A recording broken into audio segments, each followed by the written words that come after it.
Acomódese, tome lápiz y papel, porque vamos a ver algo interesante en esta historia, en este siglo XVIII, pero no antes vamos a pedir la dirección del Señor, ¿cierto? En todo lo que vamos a hacer. Oremos al Señor. Padre bueno, Padre Santo, gracias Señor por su infinito amor y su infinita misericordia. Gracias Señor porque primeramente le damos la gracia porque no hay nada que podamos hacer sin usted, sin su intervención, sin su decreto, sin su providencia. Y le agradecemos por estos espacios que usted nos da, Señor, de poder seguir revisando la historia, seguir revisando estos aspectos tan preciosos, Señor, de donde podemos aprender algo, Señor, para la actualidad de nuestra iglesia. Gracias, Señor, le damos, le pedimos de su dirección en el nombre de su Hijo amado Jesús, nuestro Señor. Amén. Amén, hermanos. Ahora sí, ahí se ve. Quedamos la semana antepasada, lamentablemente por temas de clima, ¿cierto? Tuvimos de que declinar en la revisión de los estudios, ¿cierto?, de la semana pasada. El día de hoy vamos a renovar lo que vimos para un poco retroceder. Estuvimos viendo que la vida de Jonathan Edwards, ¿se acuerdan? Este gran hombre, orador, filósofo, pensador, teólogo, que marcó un antes y un después por el lado de la iglesia congregacionalista, ¿correcto? En Estados Unidos. Se formó gracias a él, ¿cierto? Esto fue impulsado, ¿cierto? La vida de Edwards y lo que estaba viviendo y registrando que llegó a oídos de Whitefield, de los hermanos Wesley, de Isaac Watts, de John Newton, de todos ellos, ¿cierto? Con el gran despertar. Estamos en medio, ¿cierto?, de que el avivamiento, que hoy en día le decimos así, pero en ese tiempo se le decía la cosecha, este gran despertar abrió todas las fronteras, ¿cierto?, tanto de las nuevas colonias como la Gran Bretaña, ¿cierto?, tanto con Irlanda, Escocia y también en este caso el Reino Unido en general. El avivamiento marcó un antes y un después, hermanos. Esto es algo que vemos y de hecho definió también lo que conocemos hoy en día como iglesia también. Vemos en este caso la influencia del gran despertar a lo largo del siglo XVIII hasta hoy. George Whitefield, como hemos dicho en bastantes ocasiones, generó también un antes y un después. Porque este hombre, siendo un calvinista, un hermano en la fe, metodista, ¿cierto?, de la línea calvinista, él, en este caso, fue a Norteamérica, donde él, junto con Jonathan Edwards, tuvieron también juntos predicaron el Evangelio, ¿cierto? Tenemos que darnos cuenta de que aquí estaban una gran cantidad de personas, en este caso se acercaban a las iglesias, se acercaban a estos grandes oradores, a estos grandes predicadores, y había conversión en ellos, había arrepentimiento evidente, y las iglesias estaban aumentando en número. Las iglesias locales de todas las denominaciones cristianas, estamos hablando de presbiterianos, estamos hablando en este caso de congregacionalistas, metodistas y bautistas, empezaron a crecer en número en el avivamiento. Y Whitefield generó una especie de unificación justamente por el lado de las iglesias históricas calvinistas. Por el lado, en este caso, de la Nueva Inglaterra, de que hoy lo conocemos como Estados Unidos, había muchas iglesias presbiterianas, congregacionalistas, reformadas holandesas, bautistas en general, y también una línea que vamos a verla posiblemente la próxima semana, que es la línea episcopal, que eso lo vamos a dejar como stand-by por un tiempo, ¿cierto? Pero Whitefield unió a las diferentes denominaciones calvinistas del movimiento y generó también un despertar en esta iglesia. Whitefield hizo 7 recorridos por las colonias británicas y predicó 18.000 sermones, hermano. Nosotros con una vez quedamos, pero cansadísimos, pero espero algún momento, hermano, algún día. Y de hecho, tal vez como un comentario a lo que vamos a posicionarnos la próxima semana para ordenar lo que vamos a ver de hoy, de este punto en adelante, porque los avivamientos fueron o se presenciaron cada 40, 50 años. Los avivamientos desde aquí en adelante. O sea, el primer gran despertar, después viene el segundo, el tercero, el cuarto, el quinto y así. ¿Correcto? Hay bastantes registros de distintos avivamientos que ocurrieron de este punto a la fecha. Pero eso es para otra ocasión. Whitefield, volviendo a él, ¿cierto?, fue reconocido y no existía persona que no reconocía el nombre de Whitefield. O sea, era bastante popular en ese tiempo. Y también existían oposiciones que no, son naturales, ¿cierto?, sobre todo en la parte más tradicional de las líneas evangélicas protestantes, que se oponían un poco a Whitefield, pero también yo creería con justa razón. Y tiene que ver mucho tal vez con lo que el efecto tal vez no directo que tenía este movimiento. Porque ¿qué sucedía? De que las iglesias estaban el tipo de evangelización no era el normativo. O sea, están abriendo la Biblia fuera en la calle, al aire libre, ¿cierto? Whitefield y los hermanos Wesley, donde antes no se hacía eso. O sea, abrir la Biblia y predicar, hacer un sermón, era exclusivamente parte de las iglesias locales. ¿Se dan cuenta? Entonces, había una oposición, y esa oposición se diferenció, se le dio un nombre como las viejas luces, y por otro lado, los que estaban a favor del movimiento del Gran Despertar, ¿cierto? Con el movimiento metodista, con todo lo cierto, el despertar que hubo a nivel general en toda la dominación y las iglesias que abrazaron este gran despertar, y ellos estuvieron predicando el evangelio en las calles, en todo lugar, se les llamó las nuevas luces, ¿cierto? Y así es cuando prácticamente las iglesias también tuvieron que dividirse, o sea, de los que no querían acoplarse al gran despertar, acoplarse al avivamiento, con los que sí querían acoplarse. Entonces hubo, en este caso, divisiones naturales, ¿cierto? Porque algunos más tradicionales, más escépticos, un poco más distantes del gran despertar, tomaron una posición más centrada, más local y no tener relaciones con ellos. Mientras que otras partes, ¿cierto?, sí lo tuvieron, como por ejemplo Jonathan Edwards, este mismo hombre, tuvo contacto con Wesley y con Whitefield, ¿cierto? Pero hubieron, en este caso, bastantes efectos que podemos ver nosotros en el Gran Despertar. Para darle ya una fecha y un término al Gran Despertar, tenemos que decirlo que esto inició aproximadamente en 1730 hasta el 1755. Este es el avivamiento, el Gran Despertar. Eso fue a grandes rasgos, ¿cierto? Porque hubieron pics, ¿cierto? Cuando hablamos, ¿han visto los gráficos? Cuando hay un pic y una baja, ya. El Gran Despertar hubo ciertos periodos de pic más altos que otros en distintos lugares geográficos, pero en la misma fecha. Y nos damos cuenta que efectivamente fue un avivamiento, un real avivamiento, donde las conciencias, las vidas, los corazones del inconverso llegaban en masa a las iglesias evangélicas, a las iglesias protestantes, no de una dominación solamente, sino que varios referentes, ciertos bautistas, presbiterianos, congregacionalistas, anglicanos, salieron a las calles a predicar el evangelio y sus iglesias locales se llenaban, ¿correcto?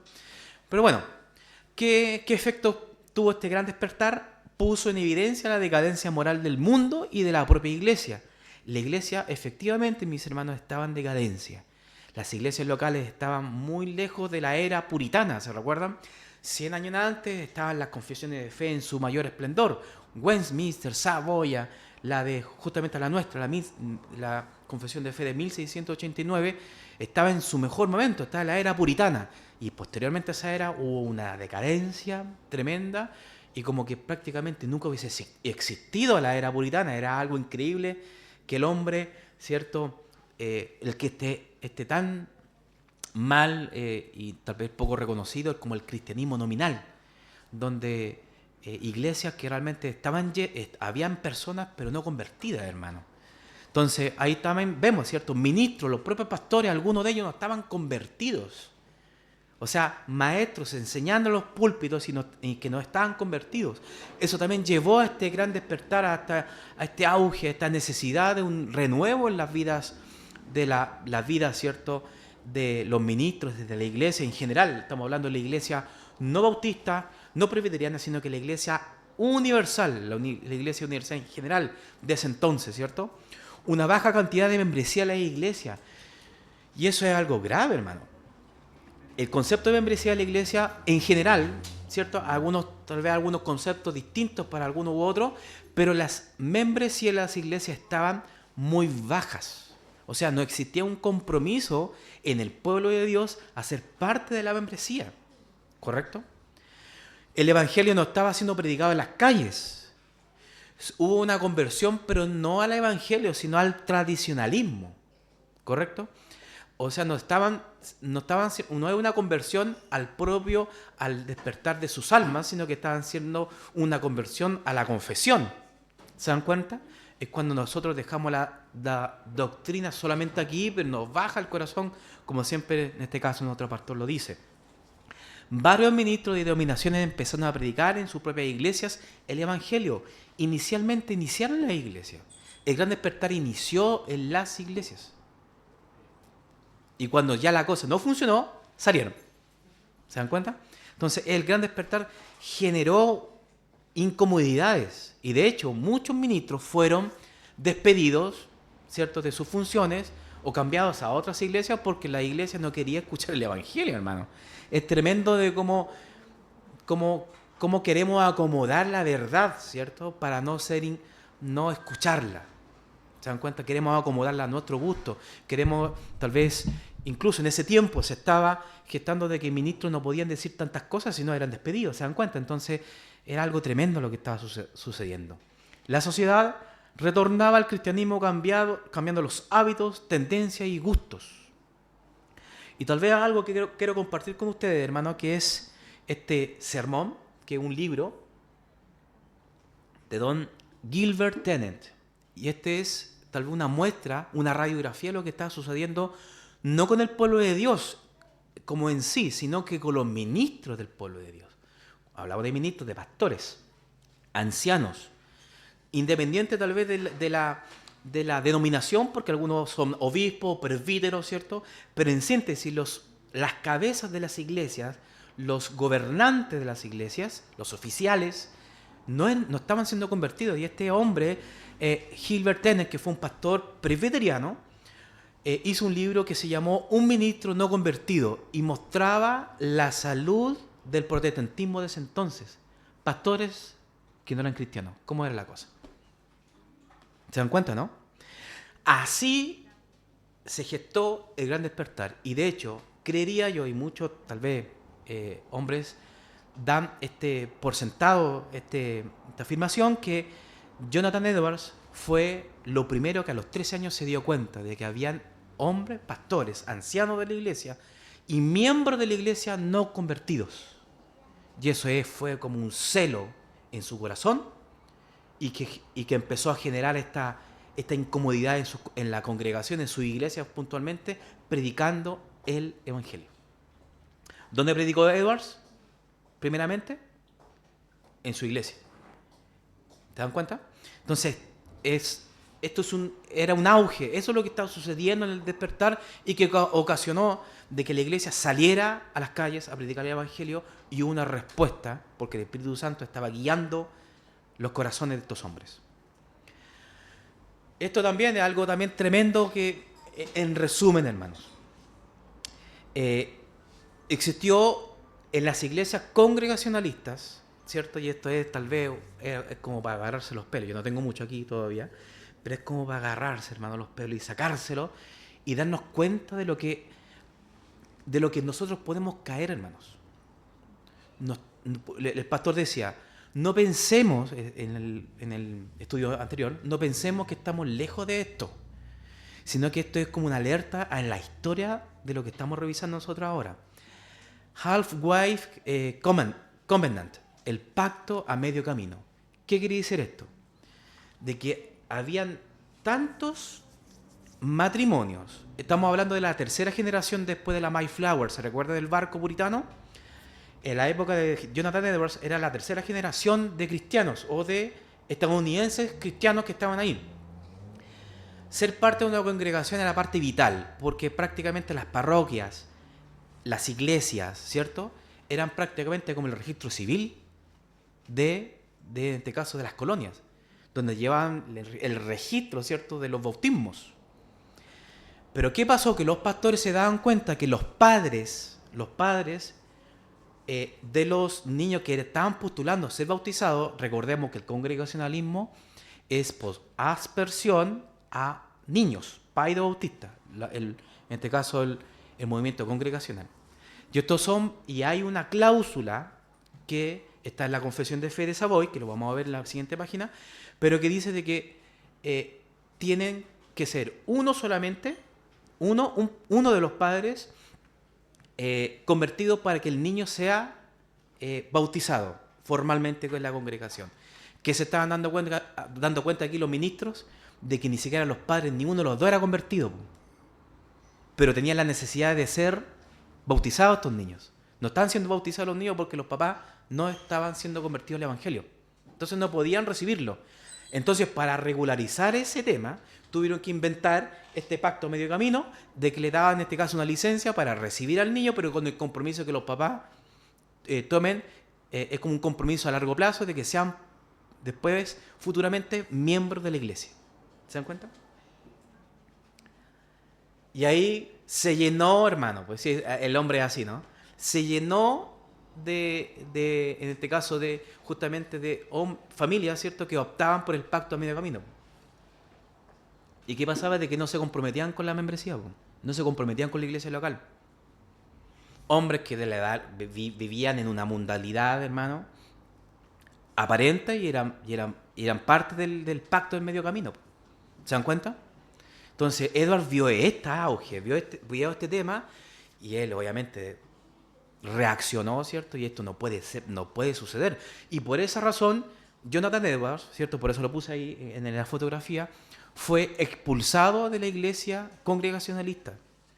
Fue expulsado, ¿cierto? Y él después ya no ejerció como pastor. Tuvo 23 años como pastor. Después, el último fecha, fue expulsado. ¿Por qué? Porque empezó a reaccionar con este corazón puritano a purificar la iglesia. ¿A qué? ¿Por qué la membresía tiene que recibir a gente carnal? ¿Se dan cuenta, no?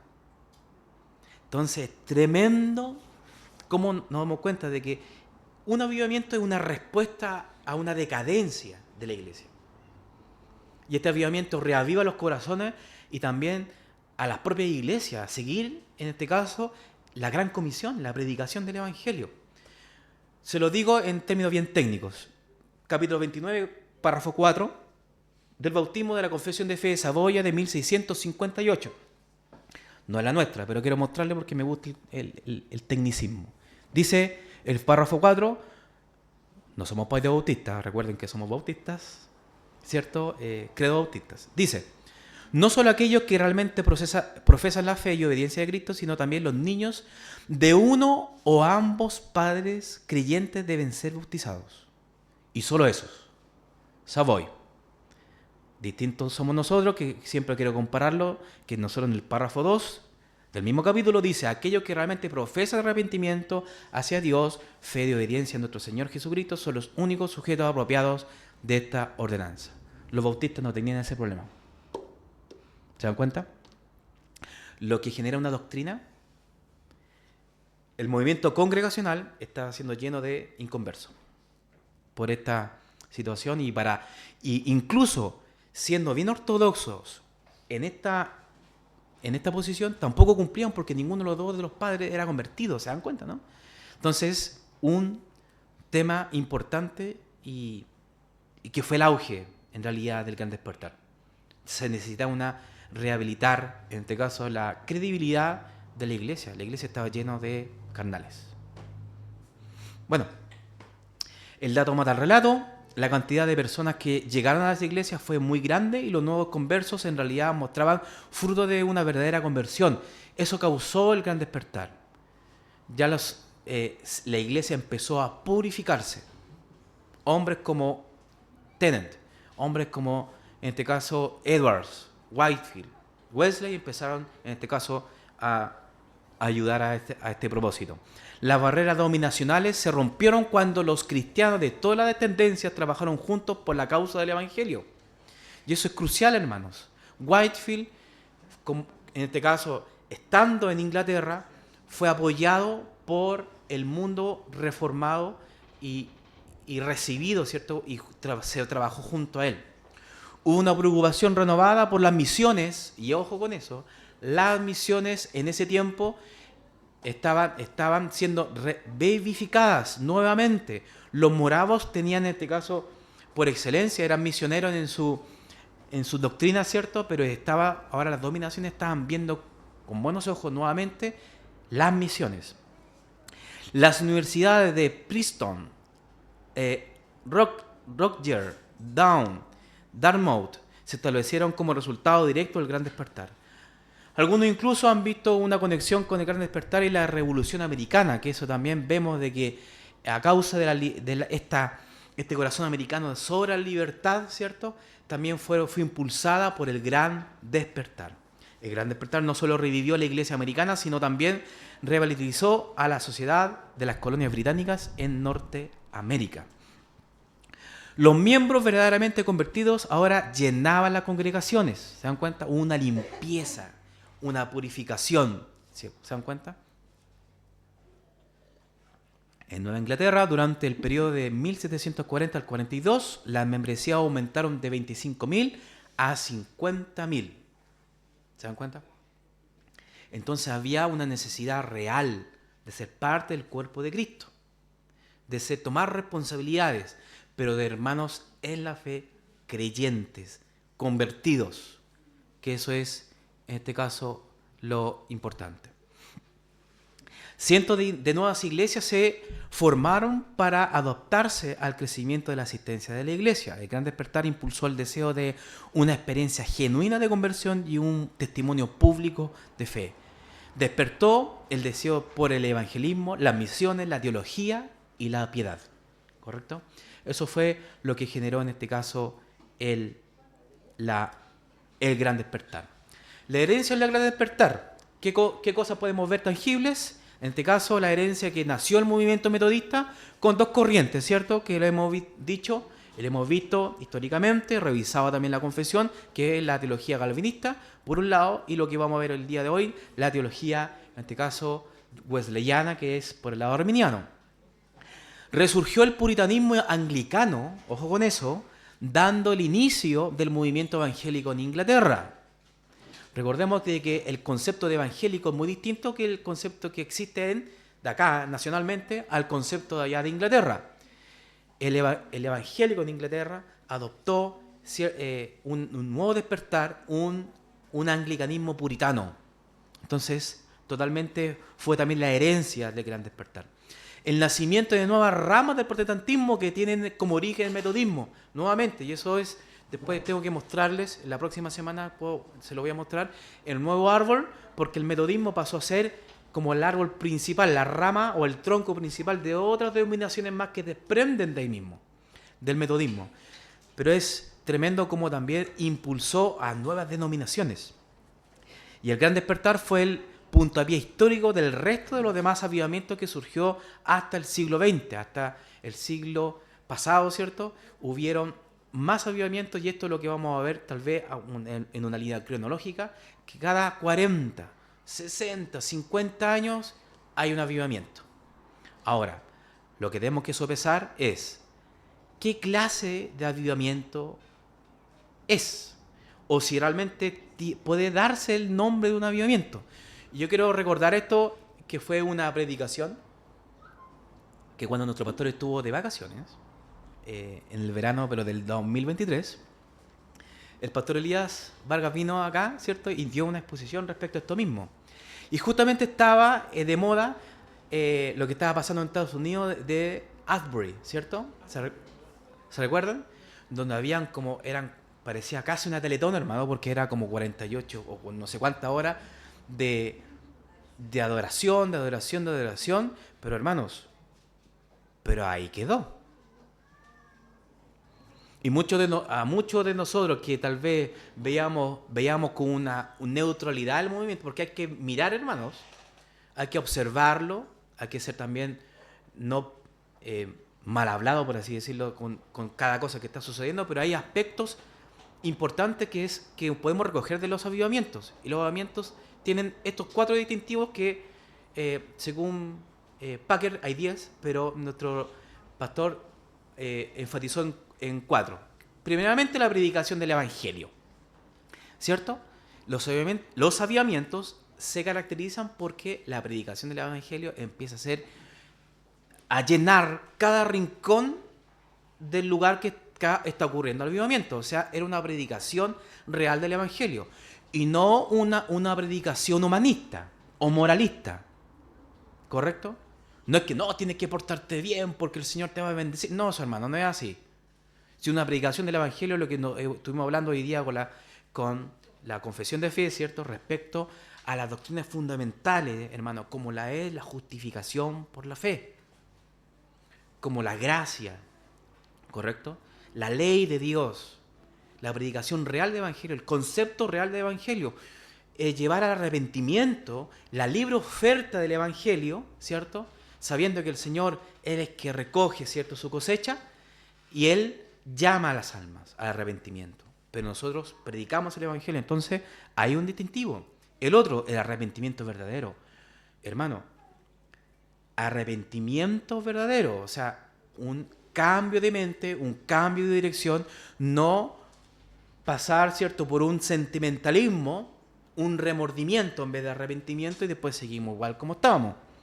Y un arrepentimiento lleva, en este caso, la necesidad del alma a buscar una iglesia local. Entonces ese es el tercer distintivo de que se llenan, hermanos, las iglesias locales. Y si no hay una iglesia local cerca, se establece una iglesia. ¿Se dan cuenta? Ese es uno de los distintivos de los avivamientos. Y cambia rotundamente, transforma, en este caso, una sociedad. Lamentablemente, Asbury ya ha pasado un año y no lo veo cambiar nada. ¿Se dan cuenta? Ahora, si después más adelante pasa, oye, si el hermano Grit, sí, me equivoqué, hermano. Pero esto es solo distintivo. Y es así. ¿Correcto? Entonces yo puedo jugar históricamente y teológicamente de que simplemente fue un movimiento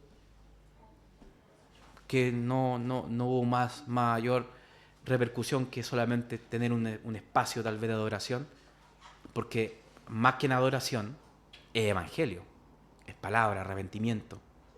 ¿Se dan cuenta? Pero bueno, pasando ya a otra materia, hermanos, ojalá que podamos ver esto en 15 minutos, ya llegamos a lo que tal vez fue la herencia wesleyana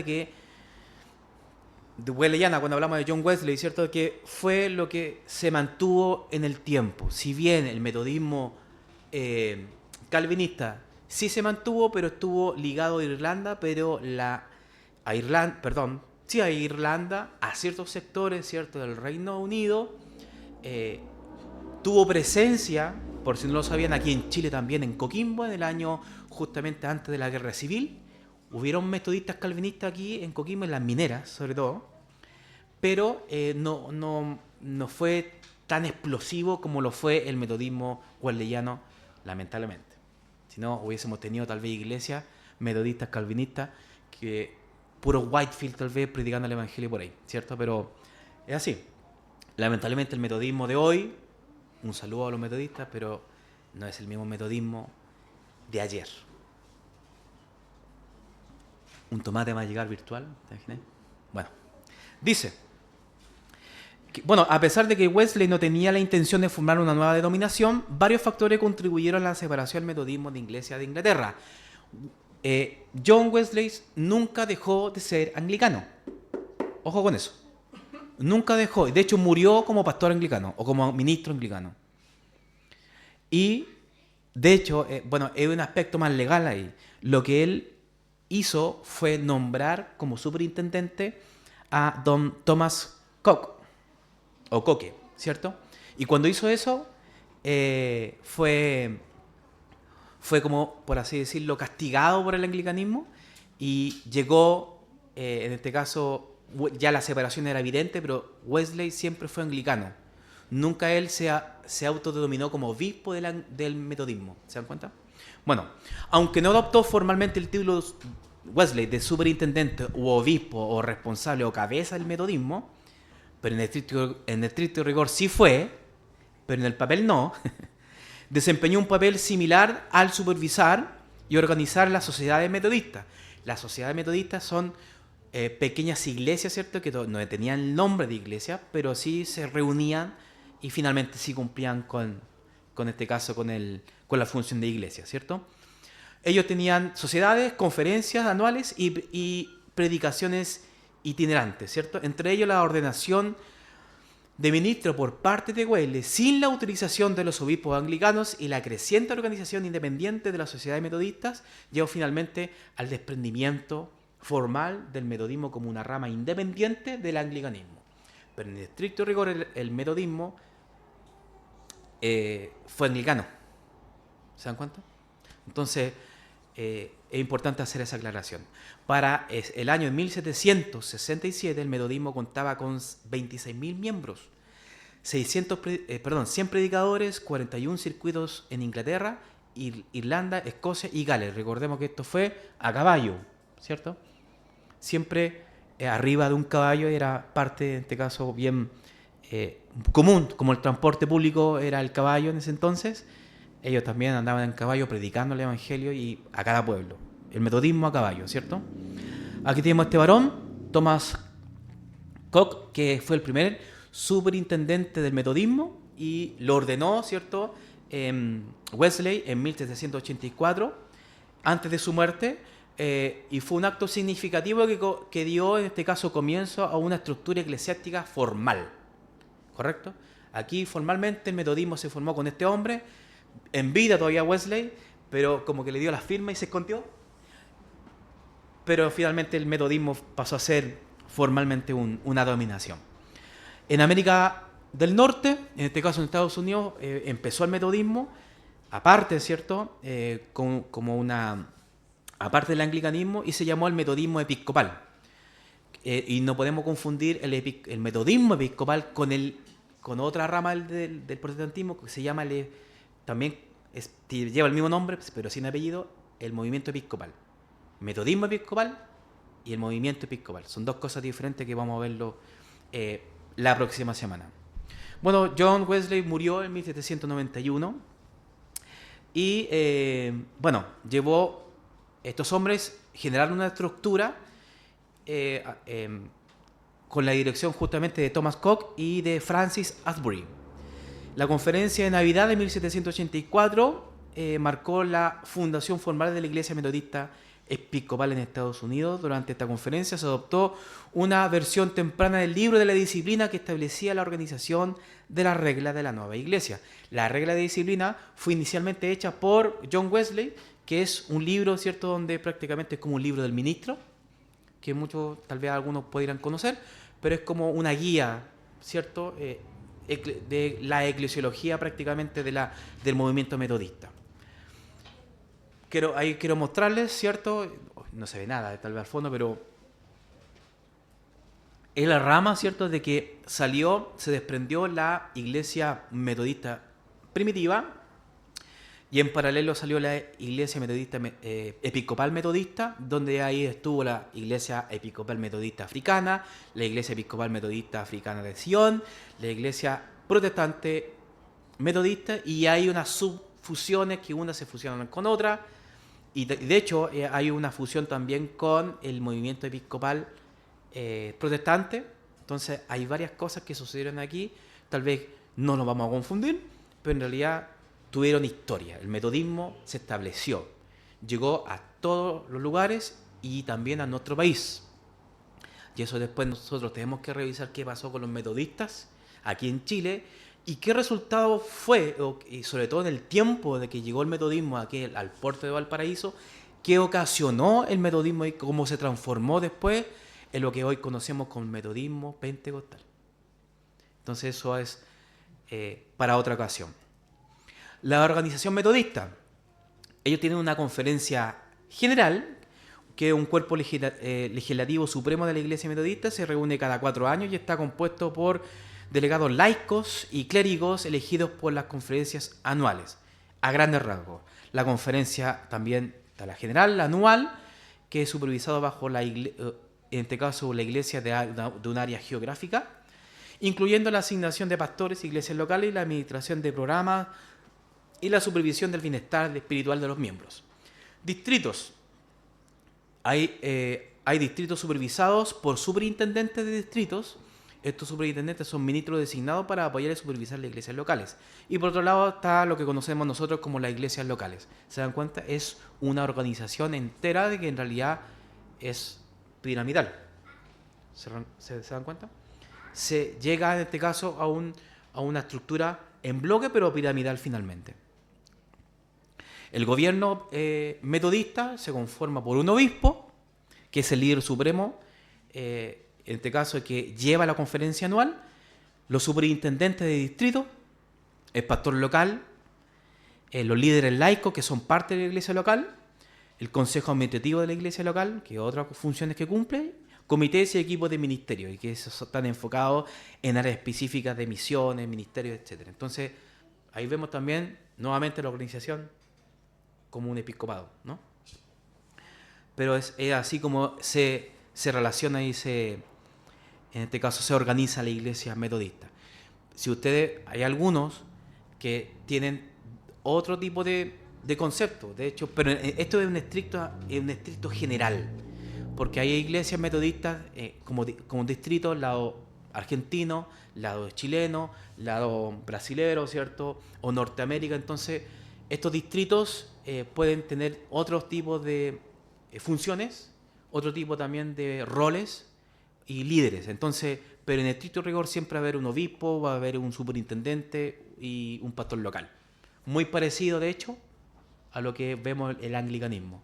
El anglicanismo le dice diócesis, aquí se le dice distrito, pero es más o menos para que podamos comparar lo que viene de ahí, viene del anglicanismo.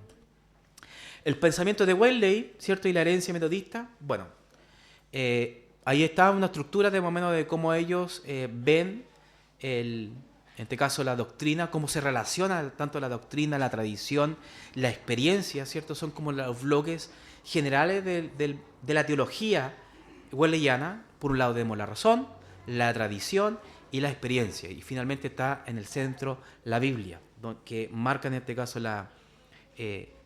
toda regla, ¿cierto? Y es lo céntrico.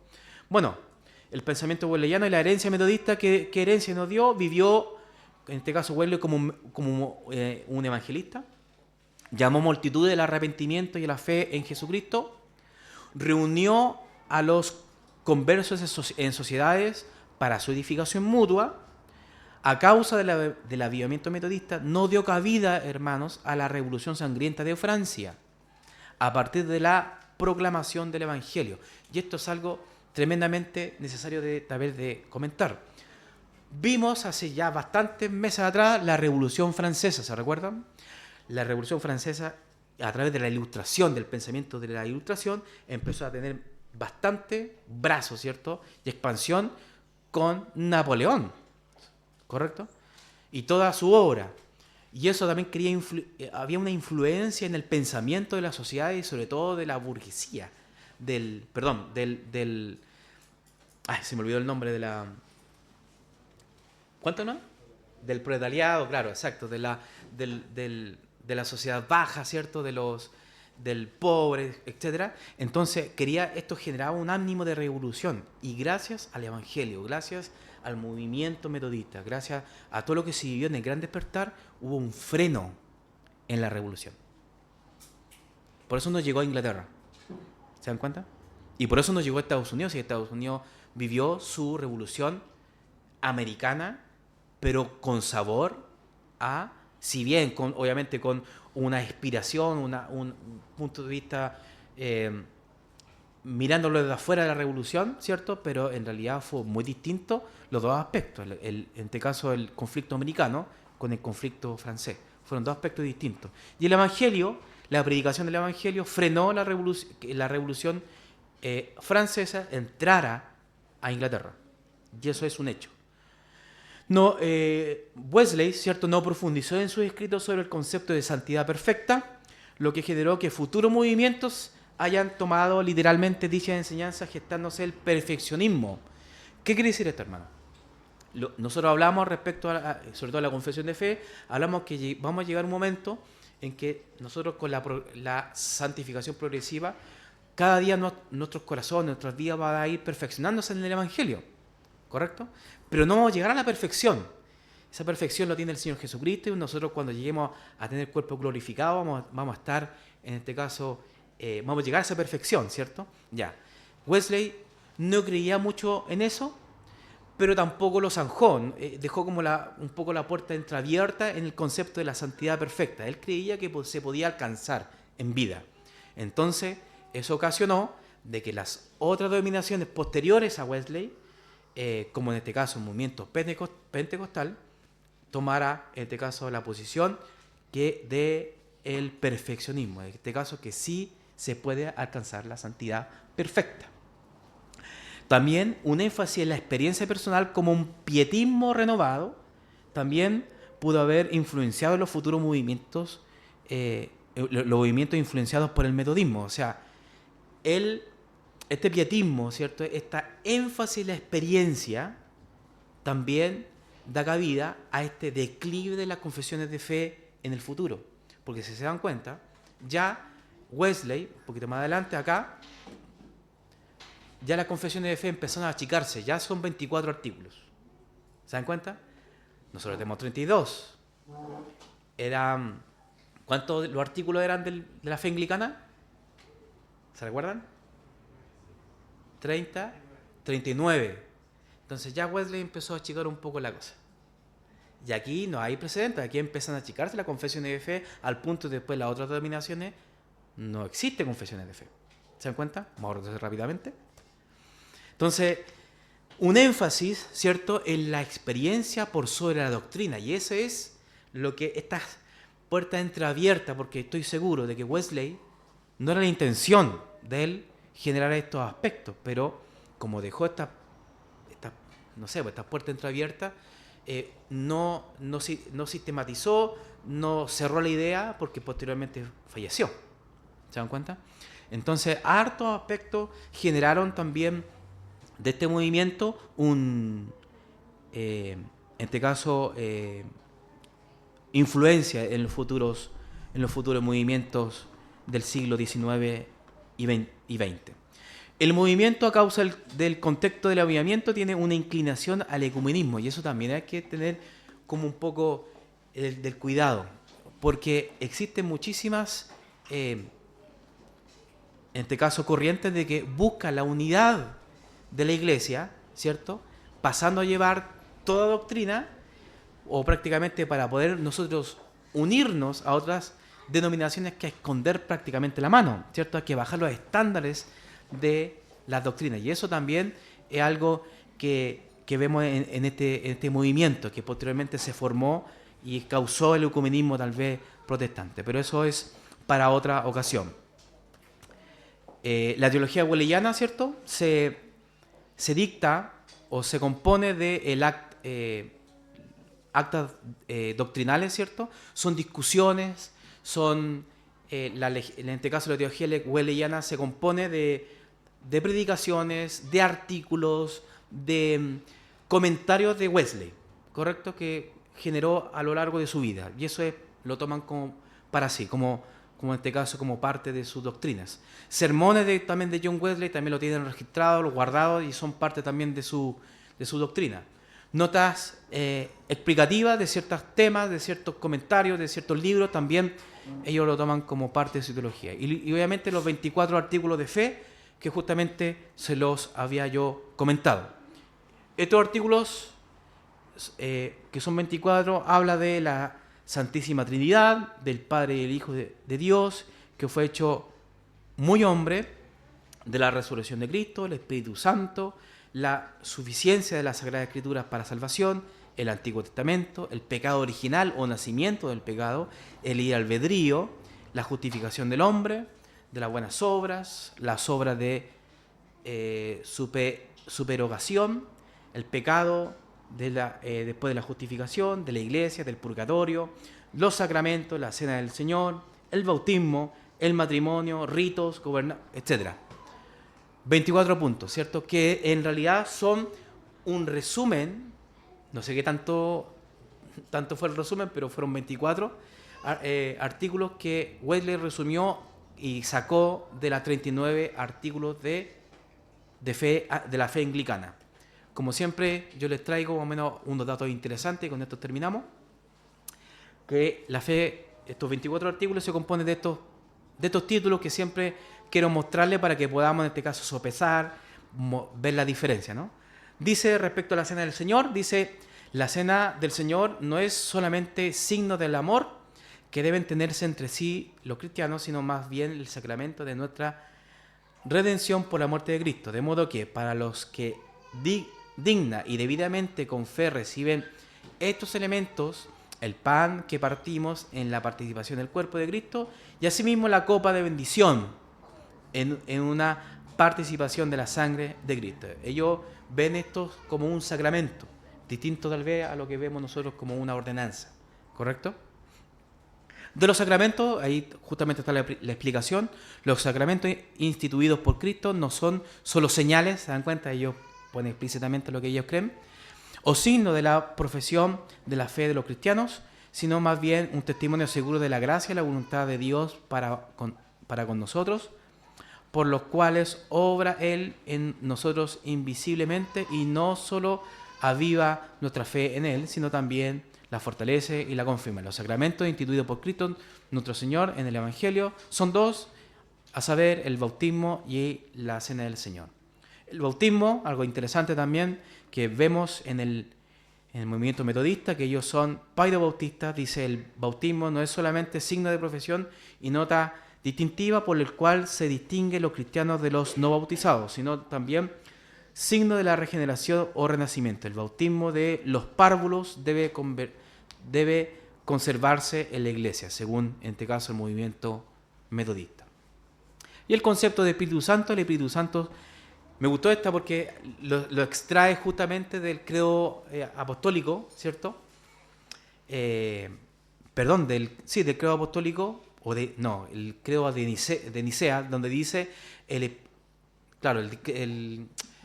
credo de Nicea con la cláusula filiope, que dice: el Espíritu Santo que procede del Padre y del Hijo, ¿se dan cuenta esa parte? Es de una misma sustancia, majestad, gloria con el Padre y con el Hijo, verdadero y eterno Dios.